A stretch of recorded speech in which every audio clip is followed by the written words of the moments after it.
Paz do Senhor, Igreja Logos, sejam muito bem-vindos a essa live. Daqui a pouco vocês vão ver a Core falando sobre mais um capítulo e mais um episódio desse nosso estudo sobre Ezequiel, que está se estendendo, mas que é um estudo muito importante para a igreja, né? Nós voltamos, Core e eu, de férias, e nós passamos uma semana longe da família, ficamos com saudade de vocês, mas estamos aqui já recuperados e prontos para começar mais um ano na presença do Senhor, multiplicando e frutificando a palavra. E muito obrigado por você que nos apoia.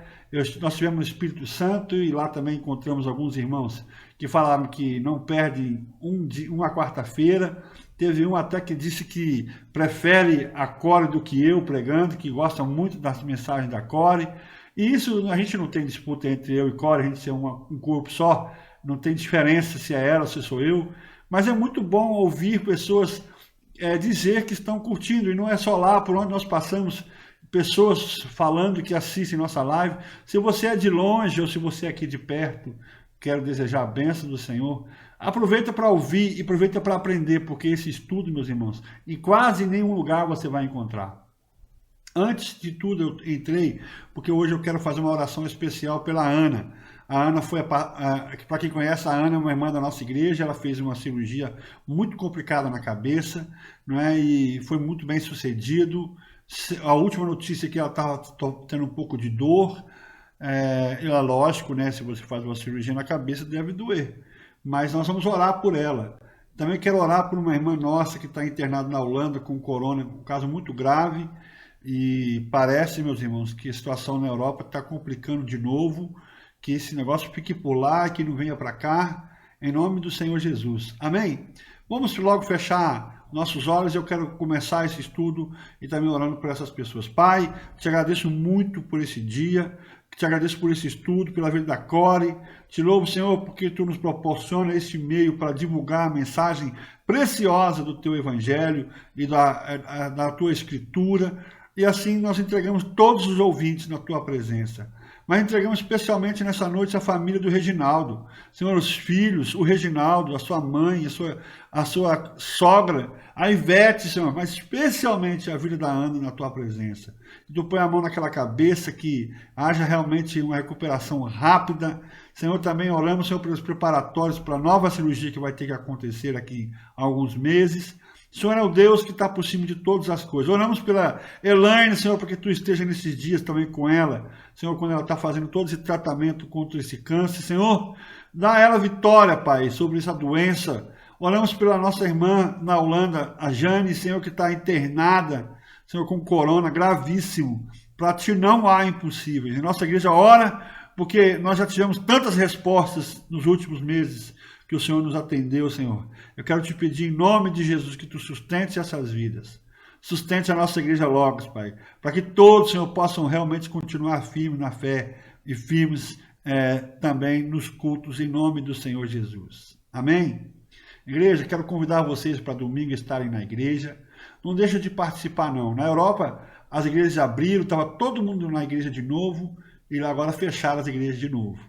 Será que nós vamos ter que fechar de novo? Aproveite esse tempo, meus irmãos, que nós estamos abertos, porque isso pode se tornar, sim, um obstáculo do inimigo para fazer você esmorecer, cansar e desanimar de ir para a igreja.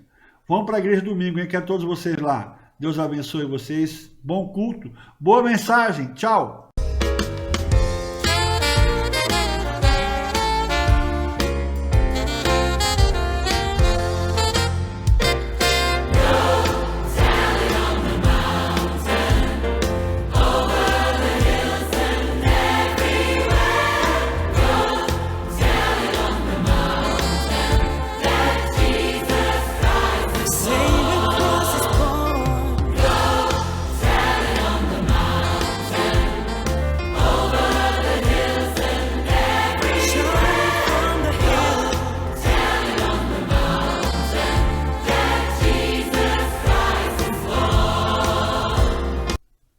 Irmãos, a paz do Senhor, mais uma quarta-feira, mais uma vez juntos, sim, para estudarmos a palavra do Senhor.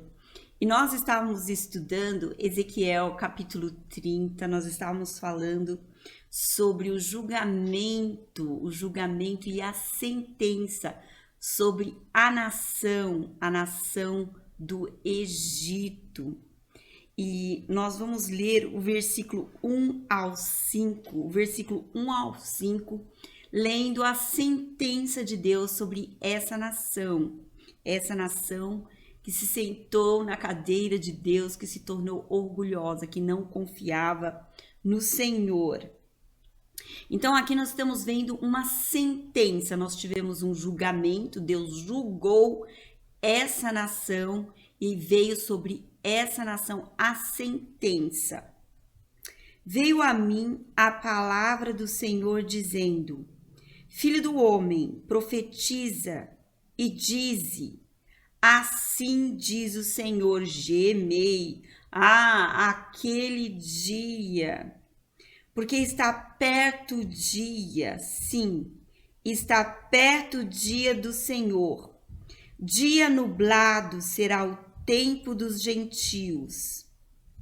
A espada virá contra o Egito, e haverá grande dor na Etiópia, quando caírem os traspassados no Egito.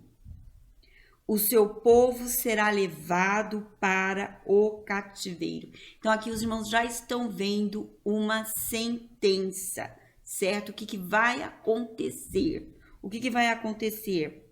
O povo do Egito será levado para o cativeiro e serão destruídos os seus fundamentos. A Etiópia, Put e Lud e toda a Arábia, os de Cube e os outros aliados do Egito, cairão juntamente com ele a espada. Por quê? Por causa do Império Babilônico que Deus levantou para castigar as nações com a sua sentença. Meus irmãos, antes de continuar, eu quero definir, então, essa palavra sentença. O que é uma sentença? Então, nós estamos aqui no livro de Ezequiel, falando do julgamento de Deus sobre as nações. E aqui as nações gentílicas, certo? Então, o que é uma sentença? Eu vou explicar muito bem para os irmãos. Sentença é a decisão do juiz que dá fim ao processo, à causa, certo? O processo está finalizado e aqui já tem uma sentença. E nessa sentença o juiz pode tomar muitas decisões pequenas, nesse processo todo, né? O juiz pode tomar muitas decisões pequenas, muitas decisões que não são definitivas. São chamadas decisões interlocutórias do juiz, certo? Isso não é a sentença, porque a sentença, ela tem um peso muito forte, certo? Ela tem um peso muito forte, porque já é a verdadeira decisão. Então, o que você leu aqui do versículo 1 ao 5 a respeito do Egito, já é uma decisão do juiz, uma decisão verdadeira, determinada sobre essa situação. Num processo penal, a sentença vai definir a pena daquela pessoa. E aqui nós estamos falando de nações, então nós estamos vendo o quê? Nós estamos vendo uma sentença que definiu a pena dessa nação Egito, entendeu? Ela vai definir, então, os crimes que o juiz considerou. Então, quando nós formos ler esse texto, né, como nós temos lido também sobre Tiro e também sobre o povo de Deus, né, nós estamos vendo que está se falando sobre os crimes que o juiz considerou e logo depois vem não decisões interlocutórias, mas uma sentença, um peso forte mesmo, que é a sentença, a verdadeira decisão do juiz sobre a pena daquela nação, no caso das nossas leituras. Mas, meus irmãos, A sentença do juiz também pode definir a absolvição de uma pessoa. Uma pessoa também pode ser absolvida. Ela também, né, pode ser inocentada. Então, o juiz pode definir a inocência de uma pessoa. Ele pode não imputar crime algum a uma pessoa. E aí existe o perdão, a remissão. Amém e amém. Mas no caso aqui não houve perdão, certo? Nós vemos aqui, né, sobre o Egito, não houve perdão. Então foi declarada uma sentença que eles seriam levados para o cativeiro e eles cairiam à espada. O Império Babilônico invadiria e destruiria, né, essa nação. Então é o que a gente está vendo. Mas, meus irmãos, eu gostaria de ler em 1 Pedro, capítulo 4. Vamos lá, 1 Pedro, capítulo 4, versículo 17. Porque a estrutura do livro de Ezequiel é exatamente a estrutura do texto em todo o 1 Pedro, capítulo 4.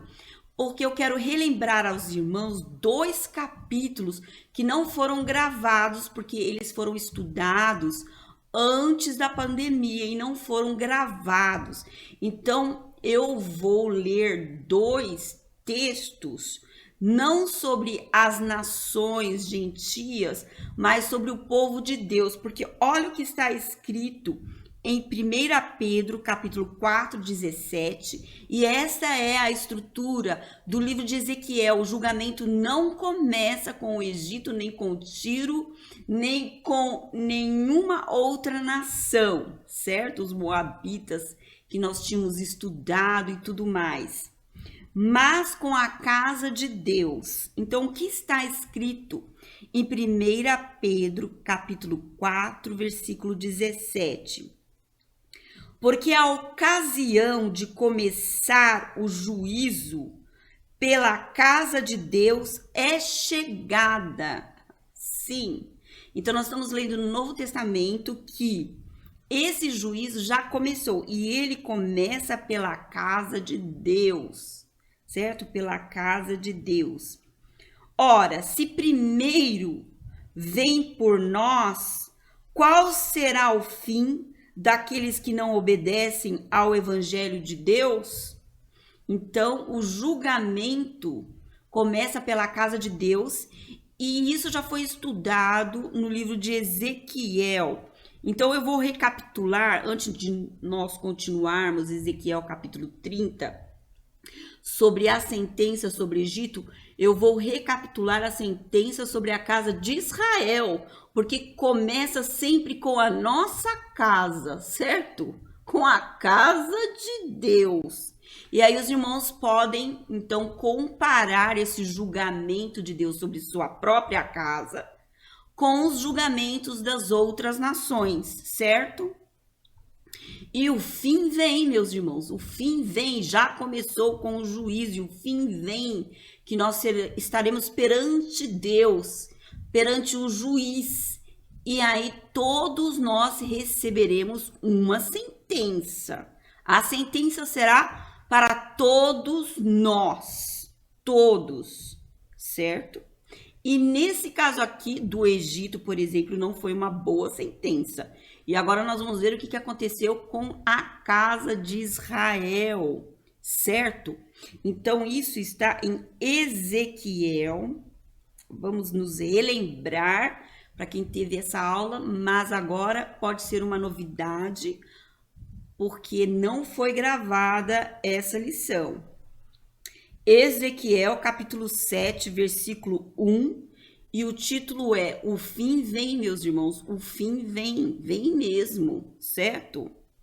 Então, aqui nós estamos falando sobre a casa de Deus, sobre a casa de Deus. E nós sabemos que a capital do reino de Judá era em Jerusalém. E eles, como eles tinham a lei do Senhor, conheciam a lei, os preceitos do Senhor, né, tinham seus profetas, seus sacerdotes. Então, eles tinham a ideia a ideia falsa da inviolabilidade de Jerusalém, que eles seriam para sempre defendidos por Deus, não importasse o que eles fariam, entendeu? Então, nesse momento, o profeta Ezequiel está falando sobre os pecados. Deus revelou os pecados da casa de Israel. E mesmo vivendo em pecado, por eles serem chamados povo de Deus, eles achavam que nunca seriam destruídos. E isso era uma falsa percepção. Então, a destruição do templo de Jerusalém e de Judá era inconcebível, inconcebível. Eles acreditavam realmente que o templo de Salomão, o templo de Deus, a cidade de Deus, Jerusalém, ficariam de pé eternamente. Eternamente. Mas 150 anos já havia passado e o profeta Isaías já tinha realmente alertado esse povo dos seus pecados. Outro profeta, o profeta Isaías, o profeta Jeremias, todos eles alertaram esse povo: volta para o Senhor, anda nos caminhos do Senhor, anda, você tem que ter um relacionamento perfeito com o Deus Criador. Mas já tinham se passado 150 anos de apostasia, e essa apostasia ia crescendo cada vez mais dentro da casa do Senhor, e o povo não estava percebendo que Deus, ele julga o nosso presente, o nosso hoje, entenderam? E não importava o passado de Israel, o quão glorioso tinha sido, eles estavam agora em apostasia, e toda essa apostasia está descrita nos primeiros capítulos de Ezequiel. E Deus, ele vive o presente. Ele já tinha alertado esse povo. Esse povo agora estava em julgamento e agora vem a sentença. Entenderam? E essa sentença, realmente o juiz viu os crimes, certo? E agora a pena será dada. Eu vou ler o versículo 1 ao versículo 4. Veio ainda a palavra do Senhor a mim, dizendo: Ó tu, filho do homem, assim diz o Senhor Deus acerca da terra de Israel. Então, o julgamento começando com o seu próprio povo. E o que o Senhor diz? Haverá fim.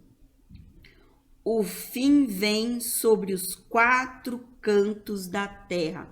Todo Israel, todo Judá, não só a cidade de Jerusalém, não só a casa do Senhor seria destruída, mas todas as cidades seriam invadidas pelo Império Babilônico. Sim, essa é a sentença, o fim virá. O fim virá, todos receberão a sua sentença. Versículo 3. Agora vem o fim sobre ti. Enviarei sobre ti a minha ira e te julgarei segundo os teus caminhos. Então, o julgamento é segundo os nossos caminhos, o que fazemos com aquilo que recebemos do Senhor, como é a nossa vida hoje diante do Senhor. Isso é julgado, certo, meus irmãos? Sim, sim. Agora vem o fim sobre ti. Enviarei sobre ti a minha ira e te julgarei segundo os teus caminhos e farei cair sobre ti todas as tuas abominações. Os meus olhos não te pouparão, nem terei piedade, mas porei sobre ti os teus caminhos. As tuas abominações estarão no meio de ti. sabereis que eu sou o Senhor. Que abominações cometeu o povo de Israel? Eles se tornaram soberbos e orgulhosos e confiaram nas suas próprias estratégias e riquezas e se desviaram do caminho do Senhor, se tornando idólatras, colocando outras coisas como prioridade nas suas vidas. E Deus iria destruir toda a confiança do seu próprio povo, para que eles soubessem que eu sou o Senhor. Eu sou o Senhor. Versículos 5 ao 9, então, nós vamos falar sobre a sentença. A sentença. E esse Deus que nos cura, que pode nos curar, ele também é o Deus que fere. Então, aqui você vai ver aqui no versículo 5 ao 9, falando da própria casa do Senhor. Da própria casa do Senhor. Assim diz o Senhor Deus: mal após mal, eis que vem. Haverá fim, vem o fim. Despertou-se contra ti. Meus irmãos, estejamos alertas. O fim vem, o fim de tudo. E o que permanece é o Senhor, é a palavra do Senhor. Tudo vai passar. Todos os sistemas religiosos irão passar. Todos os líderes humanos religiosos irão passar. Toda a glória humana irá passar. Tudo passará. Mas a glória do Senhor não passará. A sua palavra não passará. Ele é o nosso Criador. Amém. Amém. Ele é o nosso Deus, o nosso Senhor que enviou o seu Filho Cristo Jesus. Amém, amém. Haverá fim, vem o fim, despertou-se contra ti. Vem a tua sentença, ó habitante da terra. Todos nós teremos a nossa sentença. E aqui a sentença desse povo é culpado. Vem o tempo. É chegado o dia da turbação. Dia da turbação, que significa confusão, perturbação, destruição. Dia de problema, incômodo, aborrecimento, tumulto, desordem, inquietação, pânico. E não de alegria sobre os montes.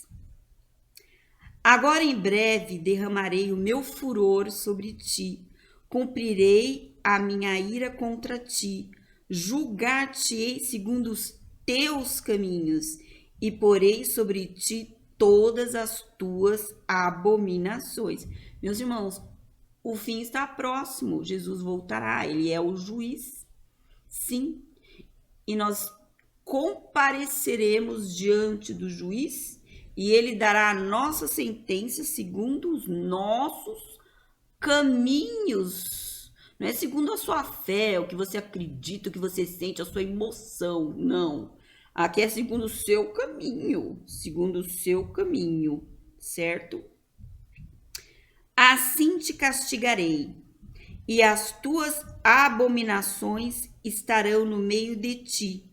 Sabereis que eu, o Senhor, é que firo. Então o Senhor cura e ele fere. É uma espada de dois gumes, dependendo da sua decisão hoje. Hoje, faça uma decisão.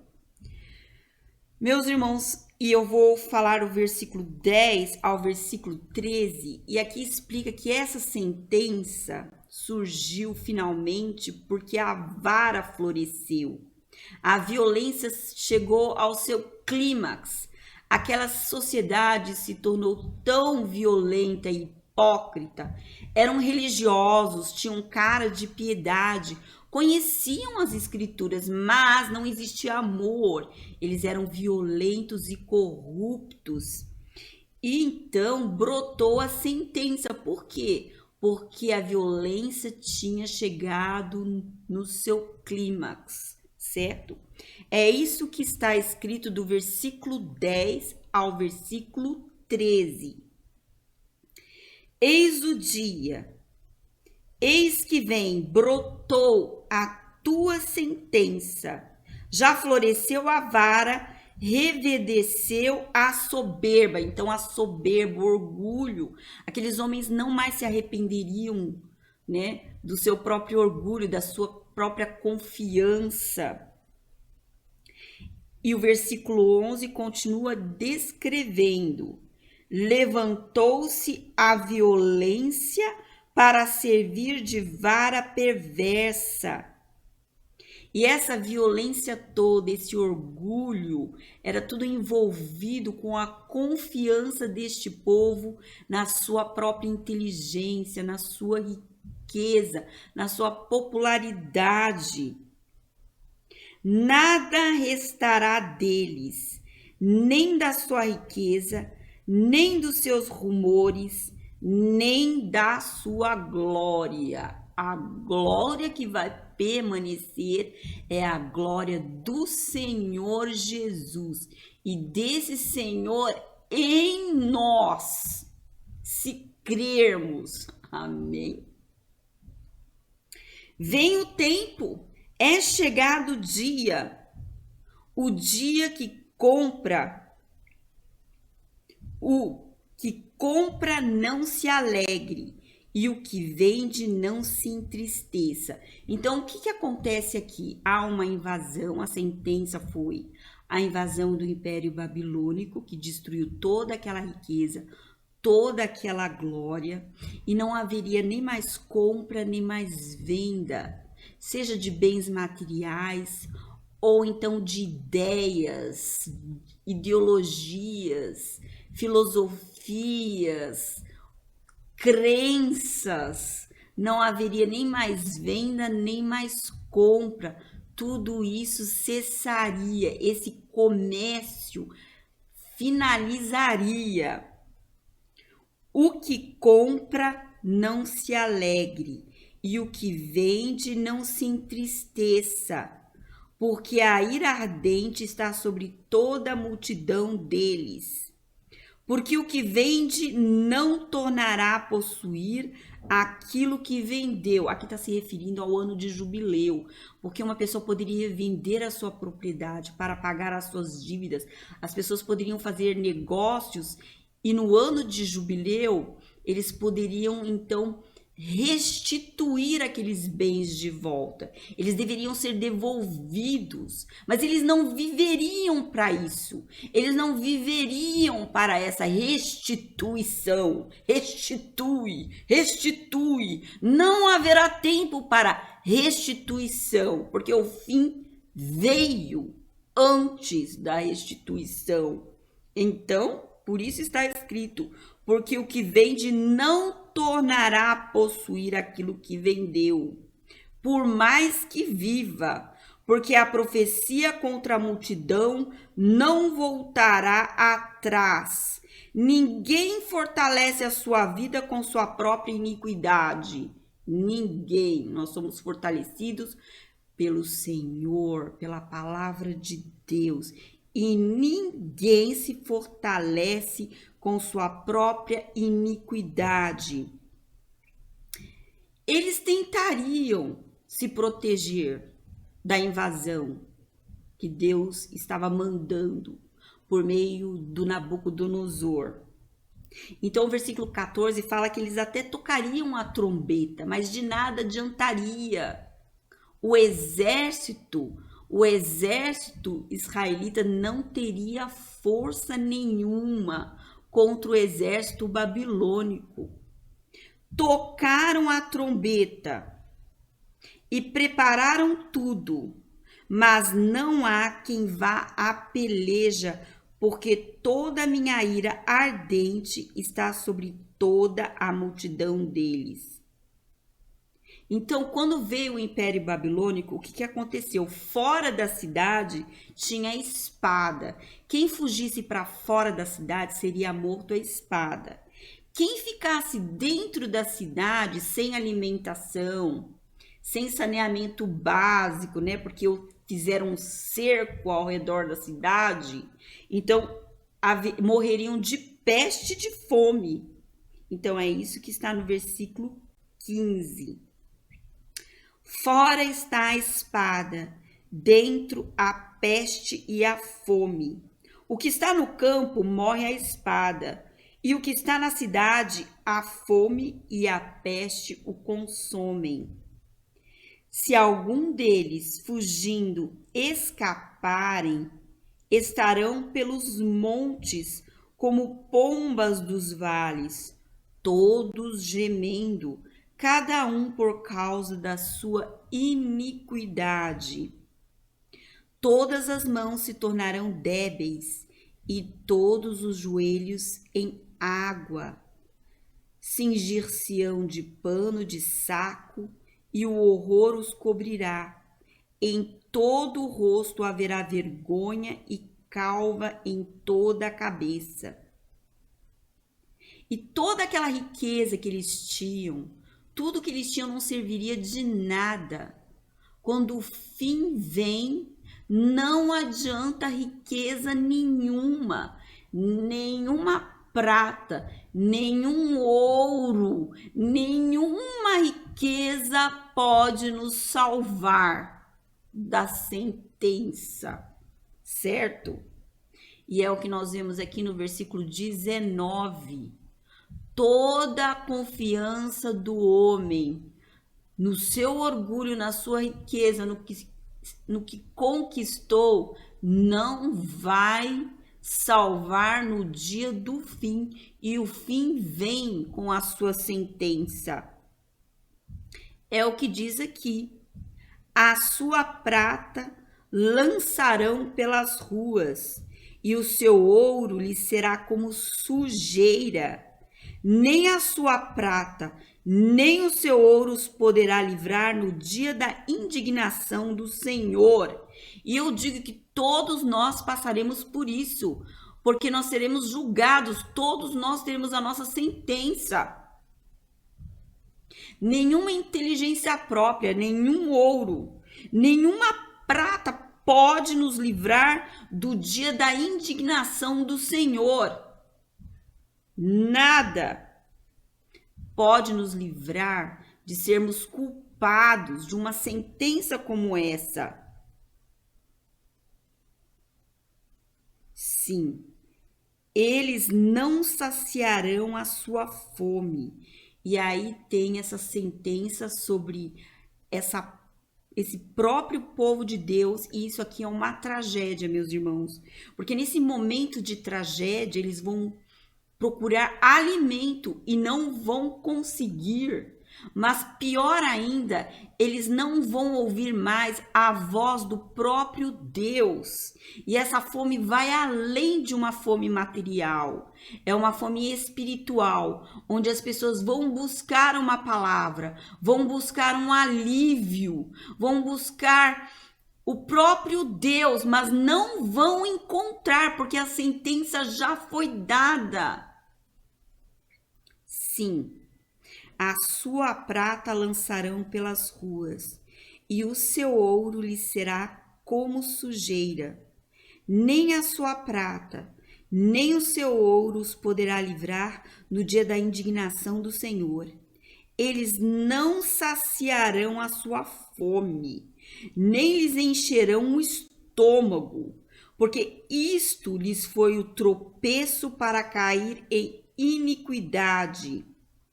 De tais preciosas joias fizeram seu objeto de soberba e fabricaram suas abomináveis imagens e seus ídolos detestáveis. Portanto, eu fiz que isso lhes fosse por sujeira e o entregarei nas mãos dos estrangeiros, o Império Babilônico, por presa, e aos perversos da terra por despojo. Eles o profanarão. Desviarei deles o rosto e profanarão o meu recesso, que é o templo do Senhor, certo? Nele entrarão profanadores e o saquearão. Então, o que está dizendo aqui que esse exército babilônico vai entrar em Jerusalém e vão entrar no templo de Salomão e vão saquear, vão profanar tudo o que tinha sido construído. E terminando, meus irmãos, o versículo 23 ao 27 fala que eles serão levados cativos, eles serão exilados. Isso será uma desolação.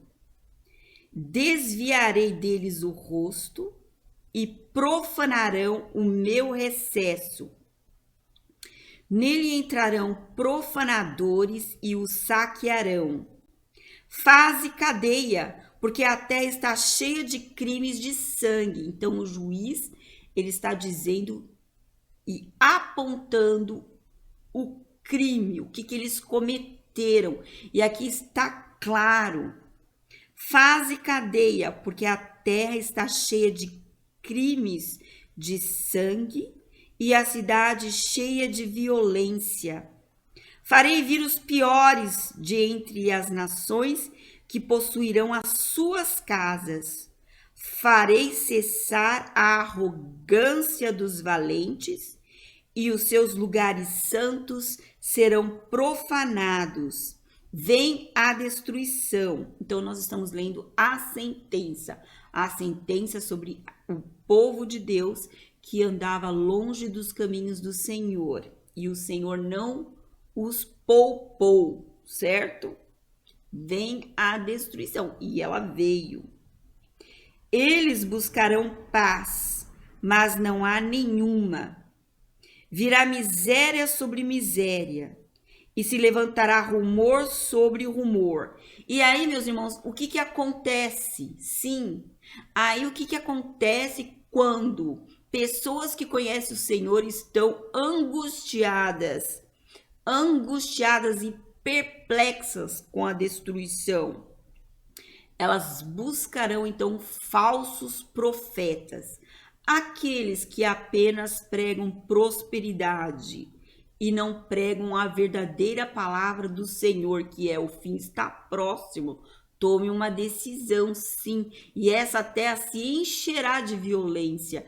O amor de quase todos esfriará. Meus irmãos, o evangelho não pode pregar que você vive numa bolha, certo? Numa bolha, num mundo que não existe.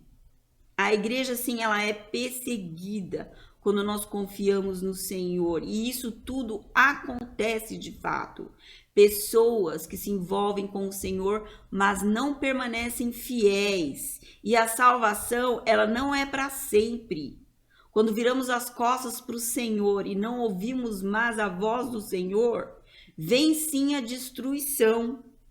Virá miséria sobre miséria, e se levantará rumor sobre rumor. Buscarão visões de profetas, mas do sacerdote perecerá a lei, e dos anciãos o conselho. Haverá fome na terra, fome da palavra de Deus. Ninguém conhecerá mais essa palavra, será difícil de se achar. O rei se lamentará, e o príncipe se vestirá de horror, e as mãos do povo da terra tremerão de medo. Segundo o seu caminho lhes farei, e com os seus próprios juízos os julgareis, e saberão que eu sou o Senhor. Meus irmãos, todos nós receberemos uma sentença, mas como nós vimos no início dessa live, um juiz, ele também pode definir a absolvição de uma pessoa. Essa também pode ser uma sentença. A absolvição de uma pessoa.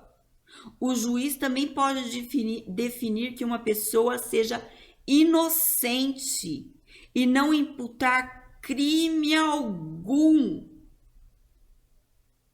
E aí existem vários tipos de perdão, de remissão. Meus irmãos, se você quiser, no fim, ter uma sentença favorável, antes de ler em Pedro, 1 Pedro, capítulo 4, eu gostaria de ler em Mateus 26, 27 ao 28. Amém, meus irmãos? Amém, né, meus irmãos? Porque diante do juiz todos nós estaremos. Haverá sim um julgamento e o fim está próximo. Meus irmãos, qual é o caminho que você está seguindo? Por onde você tem andado? Existe sim uma esperança diante do juiz. E qual é essa esperança que podemos ter? É em Cristo Jesus. Sim. A seguir tomou um cálice e, tendo dado graças, o deu aos discípulos, dizendo: bebei dele todos, porque isto é o meu sangue, o sangue da nova aliança, derramado em favor de muitos para a remissão de pecados. Sim, as vestes de Cristo Jesus é para a salvação. As vestes embanhadas com o seu sangue é para a nossa salvação, a remissão dos nossos pecados. Em Cristo Jesus recebemos a sentença. Somos inocentes em Cristo Jesus.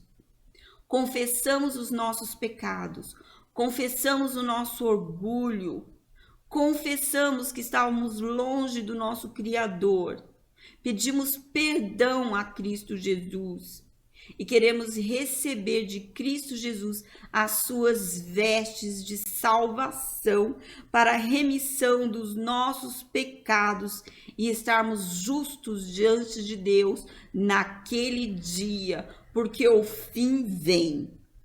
E aí, meus irmãos, para finalizar a aula de hoje, que tem mais ou menos a mesma estrutura do livro de Ezequiel, eu gostaria de ler então em 1 Pedro, capítulo 4, versículo 1. Sim, em Jesus podemos deixar o mau caminho. Ora, tendo Cristo sofrido na carne, armai-vos também vós do mesmo pensamento, pois aquele que sofreu na carne deixou o pecado, para que no tempo que vos resta na carne, já não vivais de acordo com as paixões dos homens, mas segundo a vontade de Deus, não como aquele povo em Ezequiel, aquela casa hipócrita de religiosos, cheio de violência nas suas mãos, mas com face de piedade e religiosidade. Mas Deus via o coração daquele povo. Mas em Cristo Jesus nós podemos deixar esse caminho. E o tempo que nos restar aqui na terra, podemos viver segundo a vontade de Deus. Versículo 3, 1 Pedro 4, versículo 3. Porque basta o tempo decorrido para terdes executado a vontade dos gentios que nós fazíamos no passado, tendo andado em dissoluções, concupiscências, borracheiras, orgias, bebedices e detestáveis idolatrias.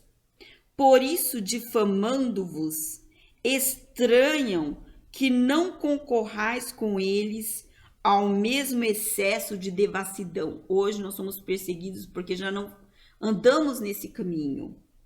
Então eles nos estranham, eles nos acham estranhos quando nós confessamos o pecado. Quando Jesus vive em nós e temos uma nova vida, nós nos tornamos estranhos, certo? É o que está aqui no versículo 4. E aí eles nos difamam. Por isso, difamando-vos, estranham que não concorrais com eles ao mesmo excesso de devassidão, os quais hão de prestar contas àquele que é competente para julgar vivos e mortos. Aí o julgamento. Todos irão prestar contas. Pois para este fim foi o evangelho pregado também a mortos, para que mesmo julgados na carne segundo os homens, vivam no espírito segundo Deus. O evangelho foi pregado para que nós pudéssemos ser vivificados em Cristo Jesus e receber a remissão dos nossos pecados. Versículo 7, meus irmãos, ora, o fim de todas as coisas está próximo. O fim está próximo, meus irmãos.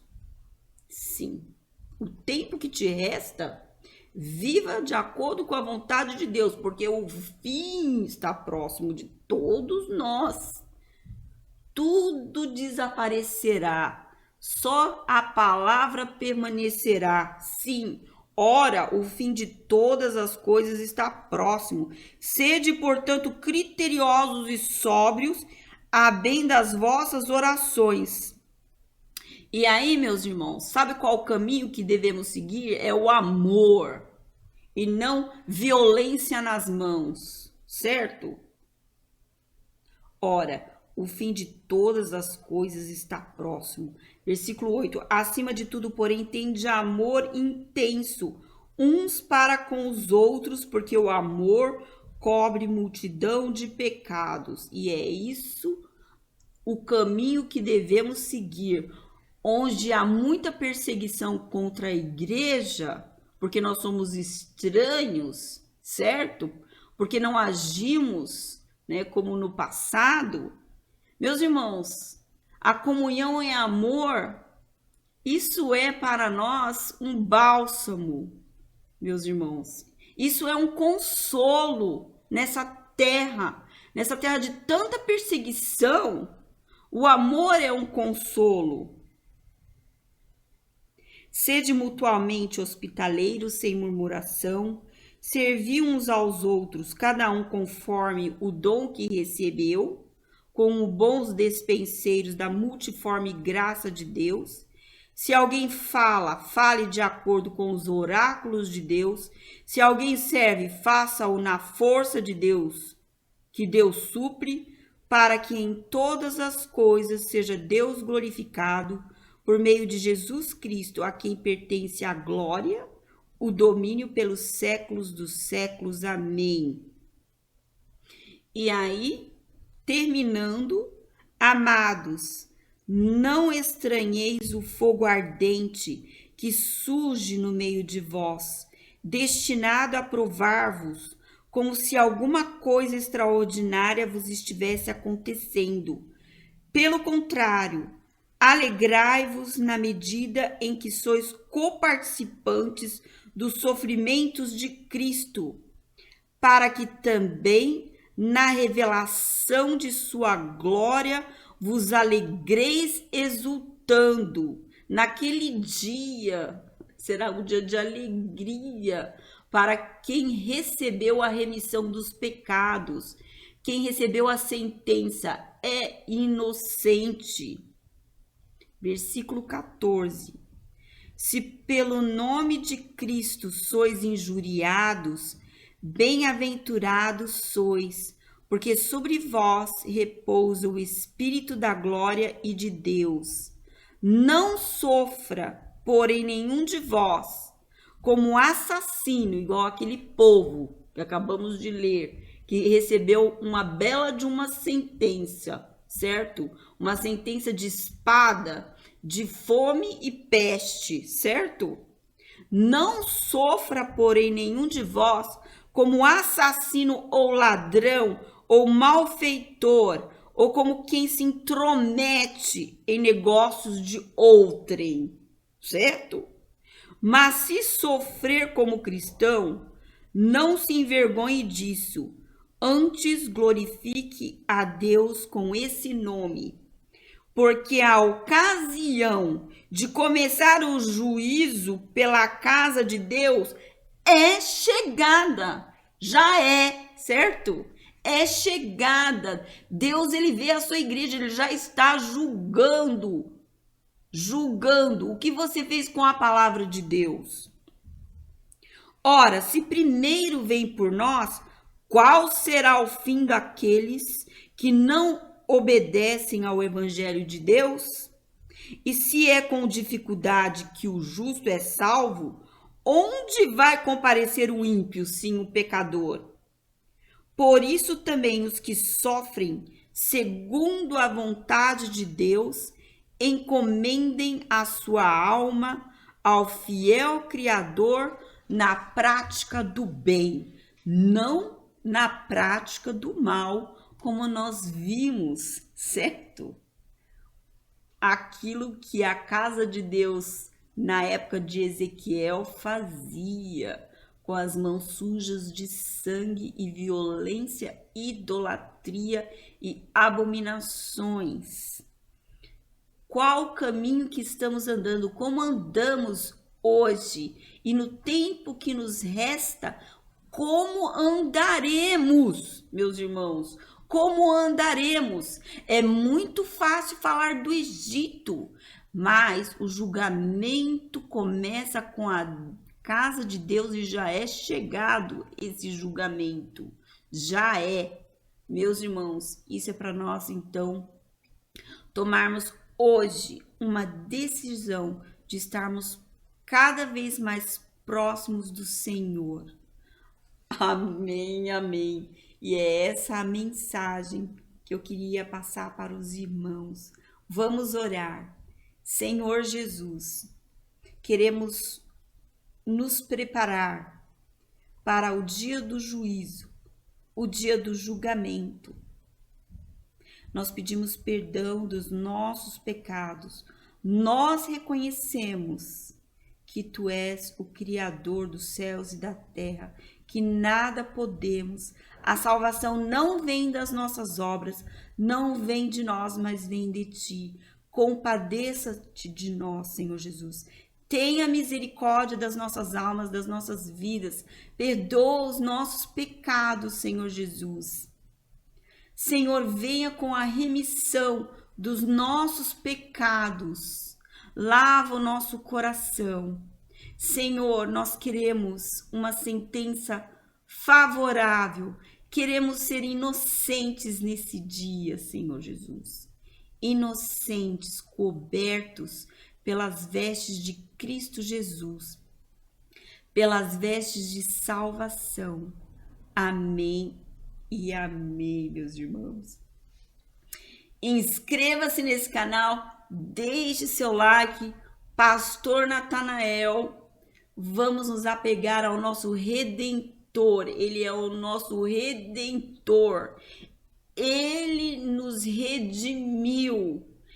Ele tirou de nós as nossas iniquidades. Em Cristo Jesus, o ferido de Deus, ele foi ferido, Jesus foi ferido para que nós fôssemos curados. Só Jesus pode curar o nosso coração. Meus irmãos, lá no fundo do espírito, da alma, dos nossos pensamentos, dos nossos pecados, das nossas fraquezas, é Jesus quem nos cura. Só Ele transforma a nossa vida. Só Jesus. Amém e amém, meus irmãos. Isso é o amor de Deus, enviando Cristo Jesus para nos remir dos nossos pecados e nos fazer inocentes. Amém, amém. E até a próxima quarta-feira. Amém e amém.